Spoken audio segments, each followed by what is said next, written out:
The University of Maine School of Nursing recently opened its new Learning Resources and Simulation Center to better train nursing students by giving them real-life situations in a controlled environment. Brian Knobloch spoke with the center's director, Janis Childs, about the program. Janis, we're here at the Learning Resources and Simulation Center. Tell us about the center. Well, it's a new center that we actually constructed this summer, and we created a 4-bed simulation lab with mannequins, and then we also created a fundamentals lab, which is on the 3rd floor of the facility. We did this over the summer. And what will be taught here? Skills, critical thinking skills for nursing students. We use these mannequins that are called high fidelity mannequins, and as you can see, they blink, their chest rises and falls. We get breath sounds, heart sounds, bowel sounds, pulses. They actually have fluids that come out of their eyes, their forehead for sweating and so forth. So it's the closest thing to reality for these nursing students. So it helps bridge the gap between theory and their actual clinicals over in the hospital or one of the hospitals. So that creates as real a scenario as we possibly can, so they're prepared for the real thing. I've had the pain for a couple of hours now. And what does this typical scenario look like? A student is in here, what happens?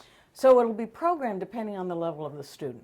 So for a beginning student, it might be someone who's not quite as acutely ill as for a student that's about ready to graduate. Those students will have a very complex patient, and he'll change. We can make his heart rate change, his breathing change. We can actually cause him to have a cardiac arrest.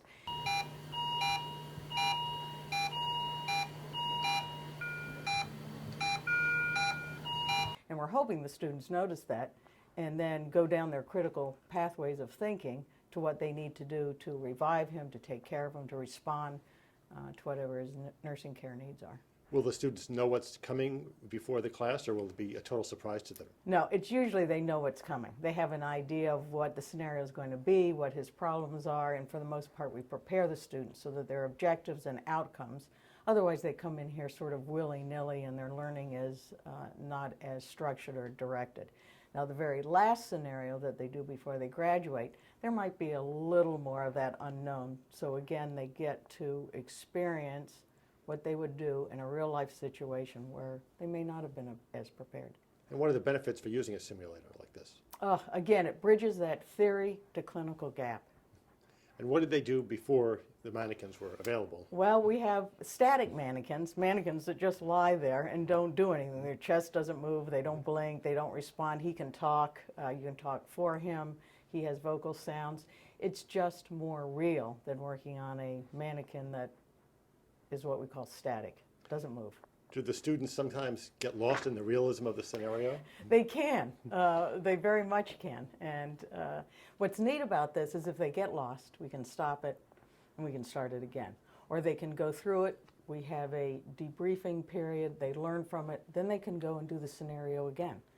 And the learning that happens when you do it the first time and it may be not as guided, then the second time they'll do it correctly, and that's where they learn. And this really helps to give them, train them in complete patient care. Absolutely.